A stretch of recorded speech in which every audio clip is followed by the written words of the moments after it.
Good morning friends, welcome back to my channel. আশা করি তোমরা সবাই ভালো আছো, ঈশ্বরের আশীর্বাদে আমরাও ভালো আছি।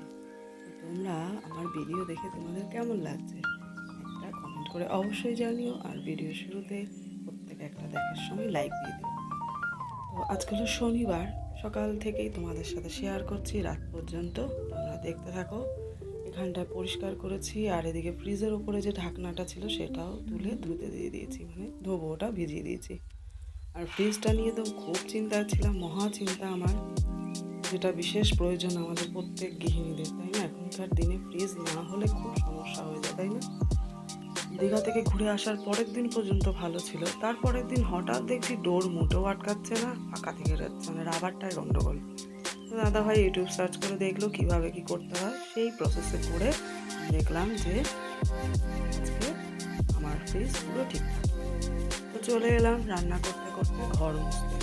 ঘর মোছা হয়ে গেছে এদিকে, আর একটা ঘর আর এই বারান্দায় বাকি আছে।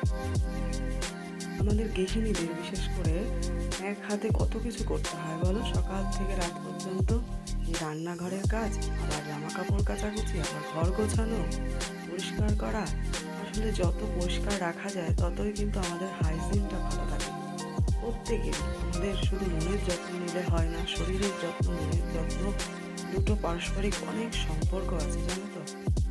মন ভালো থাকলে শরীর অটোমেটিক ভালো হয়ে যায়, আবার শরীর ভালো থাকলেও মন অনেক সময় ভালো থাকে, আবার ভালো থাকেও না, তাই না?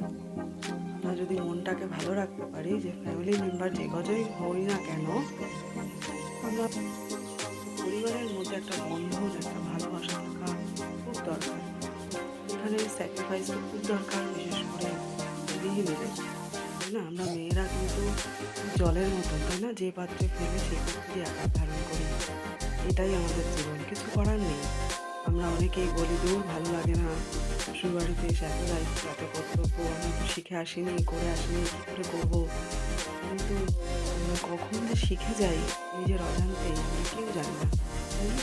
কিন্তু সংসারকে ভালোবেসে, যে যতটা ভালোবেসে আঁকড়ে ধরে সুন্দর করে সাজিয়ে গুছিয়ে নিতে পারবে, সেই কিন্তু সাকসেস গৃহিণী, তাই না? আমি যদি এখন মনে করি না আমার কাজের লোক লাগবে, আমি পারছি না, আমি কেন করবো, এটা তো আমার সংসার না, আমার একার দায়িত্ব না, এগুলো করতে গেলে কী হবে? একটা দ্বন্দ্বের সৃষ্টি হবে, একটা অশান্তি, একটা গণ্ডগোল, পারস্পরিক সম্পর্কের মধ্যে, স্বামী স্ত্রীর মধ্যে বিশেষ করে ভালোবাসার টান থাকবে না, একটা অশান্তি থাকলে দেখবে মনও ভালো থাকে না। আর ওই যে বললাম, মন ভালো না থাকলে কোনো কাজেও মন বসবে না। আর মন যদি ভালো লাগে, ভালো থাকে, ছোটোখাটো জিনিসেও দেখবে মনটা কিন্তু অনেক আনন্দে ভরে যায়, তাই না? ছোট্ট একটা গিফট হোক, ছোট্ট একটা ব্যবহার হোক, যে কোনো কিছুর মিষ্ট মুখে, মিষ্ট ব্যবহারে সব কিছু কিন্তু আমরা ভুলে যেতে পারি মেয়েরা, তাই না? প্রত্যেক মেয়েরাই দেখবে স্বামী স্ত্রীর সম্পর্কের মধ্যে যদি একটা অটুট বন্ধন থাকে না, পারস্পরিক বোঝাপড়া, ভালোবাসা, বিশ্বাস, ভরসা, ভালো লাগা, বন্ধুত্ব, তারপরেই তো একটা আসে ভালোবাসা, তাই না? এই সম্পর্কটাকে টিকিয়ে রাখার দায়িত্ব কিন্তু পরস্পরের, একদিকে নয়। যেমন আমাদের দিক দিয়ে, মানে বিশেষ করে ওয়াইফ, স্ত্রীদের দিক দিয়ে যেমন থাকে শ্রদ্ধা ভক্তি, আবার একজন স্বামীরও কিন্তু ওয়াইফের প্রতি শ্রদ্ধা ভক্তি থাকার দরকার।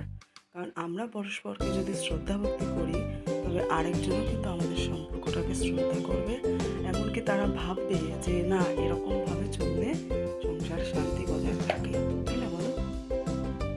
তোমাদের কি মতামত অবশ্যই কমেন্ট করে জানিও। আমি তো এটাই মনে করি, কারণ কি, এখন যা দিনকাল পড়েছে বন্ধুরা, আমাদের কারো নিঃশ্বাসের কোনো বিশ্বাস নেই।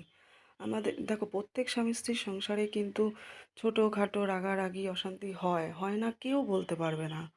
কিন্তু সেই অশান্তি করতে গিয়ে যদি আমরা সেই সময়ে সেই মুহূর্তটাকে ধরেই রেখে দিই, তাহলে কিন্তু আমরা কেউ সম্পর্কটাকে না শ্রদ্ধা করতে পারবো, না ভালো থাকতে পারবো, না এগোতে পারবো, তাই না?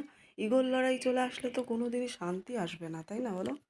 তো সেই রকমই আমি সবসময় চেষ্টা করি, হয়তো বা দু একটা খুঁটিনাটি কথা হয়, এটা এখানে নেই কেন, ওটা ওখানে নেই কেন, কারণ এখন তো আমার আর নেই যে এটা কেন করেছো, এটা কেন এখনো হয়নি, এক্ষুনি দাও। এখন আমি আমার সংসারে, এখন আমি স্বাধীন, জানো তো? কারণ একটা দিন গেছে, আমারও যায়নি যে বলবো না যে যায়নি, অনেক সমস্যার সম্মুখীন হতে হয় প্রত্যেকটা মেয়েকেই। কারণ একটা নতুন পরিবেশ থেকে নতুন পরিবেশ থেকে না একটা নিজের ছোটোবেলা থেকে তৈরি একদম বড় হয়ে আমরা সেখানে মা বাবার আদরে বড় হই। আর একটা মেয়ে হলে তো কোনো কথাই নেই। আমি কিন্তু 3 ভাইয়ের 1 বোন, জানো তো, খুবই আদরের।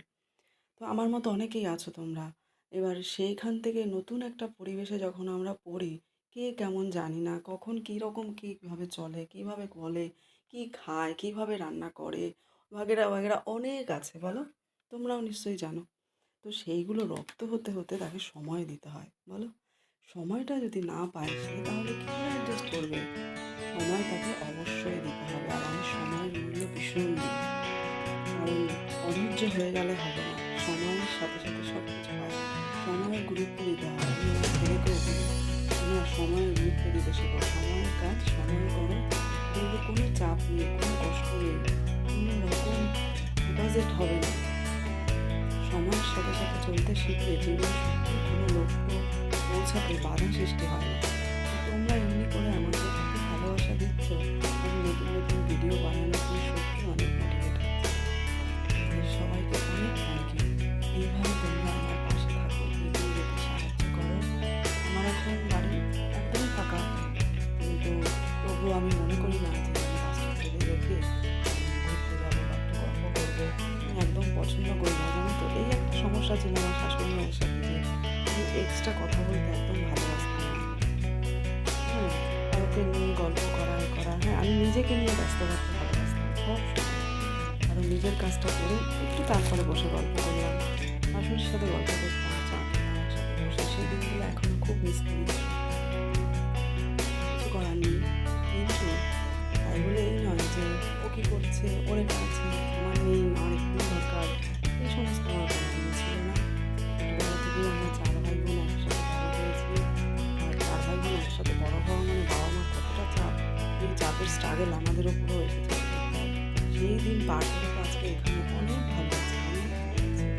আমাকে তাই বলি, বাবা পড়াশোনা করো মন দিয়ে, তাহলে দেখবে জীবনে কোনো বাধা আসবে না। ঈশ্বর দেখতে পান, সততার মূল্য ঈশ্বর দেন। আমি বিশ্বাস করি, ঈশ্বরকে বিশ্বাস করি। কারণ পাশে কেউ না থাকুক, উপরে ঈশ্বর আছে, তিনি দেখতে পাবেন যে না, সব এদের মধ্যে মন আছে, মানসিকতা আছে। মা বলতো সততা বজায় রেখে চলবে শম্পা, দেখবে কোনো সমস্যা আসবে না। সত্যি তাই, গুরুজনরা যা বলে গেছেন।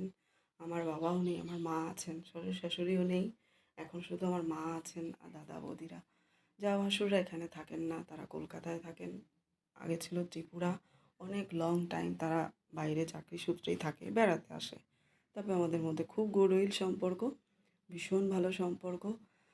চলো, অনেক গল্প করলাম, আরও সামনে ভালো গল্প করবো, অনেক গল্প করব, আস্তে আস্তে ওই বুঝেছো।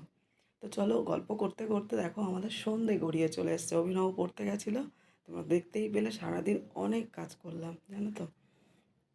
তো ওআইটিতে এসে আমি এত বকর বকর করা শিখে গেছি, জানো তো। বিশেষ করে তোমাদের সাথে বন্ধুত্ব হওয়ার পর থেকে কখন যে আমি এত বক বক করি, তোমাদের দাদাভাই আমাকে বলে, এত কথা কবে শিখেছো তুমি? কিন্তু না, কথা বলতে হয়, কিছু কিছু সময় মুখ বুজে থাকলে হয় না। আর এখন তো নয়ই, কারণ ছেলে এখন ক্লাস 8, মুখ বুজে সব সহ্য করে গেলে হবে না। তাকে গাইড করতে হবে, তাকে শেখাতে হবে চলতে কীভাবে হয়, বলতে কীভাবে হয়, তাই না? এই সময়টা তার পাশে বন্ধুর মতো থাকতে হবে। এই দেখো, এখনও অভিনব পড়ে আসেনি, তো আমি মোচা কাটতে বসে গেছি। ও যেহেতু পড়ে আসবে, তার জন্য টিফিনটা আগে তৈরি করে রেখে দিলাম। এসে খুশি হবে যে মা আমার জন্য টিফিনটা তৈরি করে রেখে দিয়েছে। তো এইভাবেই তো হয়, মা আমার জন্য কি করছে, ভালোবাসা। এইভাবে মা ছেলের সম্পর্কটা, ছেলে মেয়েদের সাথে মায়ের সম্পর্ক একটা আলাদাই মধুর, তাই না? মাঝে মাঝে খুব যখন ভাবি ও আস্তে আস্তে বড় হয়ে যাচ্ছে, কি হবে, তা আবার হবে থাক, সেসব দিন না হয় পরেই হবে, থাকবো কি থাকবো না। কারণ এখন সত্যি ওই যে বললাম, নিঃশ্বাসের বিশ্বাস নেই। বেরোবো, লন্ড্রিতে যাবো, মুদি বাজারে যাবো। এখন পড়তে বসবে, পড়ে এসে খেয়ে টেয়ে নিয়েছি টিফিন, এখন পড়তে বসবে। চলো, 7টা শাড়ি কাঁচা, এক ক্যামেরায় দেখ। এতদিন ধরে কেচে রেখেছি, দেওয়া হচ্ছে না, এখন দিন নেই হাতে আমার, এখন আমি এগুলো নিয়ে ছুটবো, বুঝেছো? তো চলো, সাথে থাকো। একটা ছবি তুলে রাখি, আবার লন্ড্রিতে যদি আবার এলোমেলো করে ফেলো, ভীষণ উল্টোপাল্টা করে।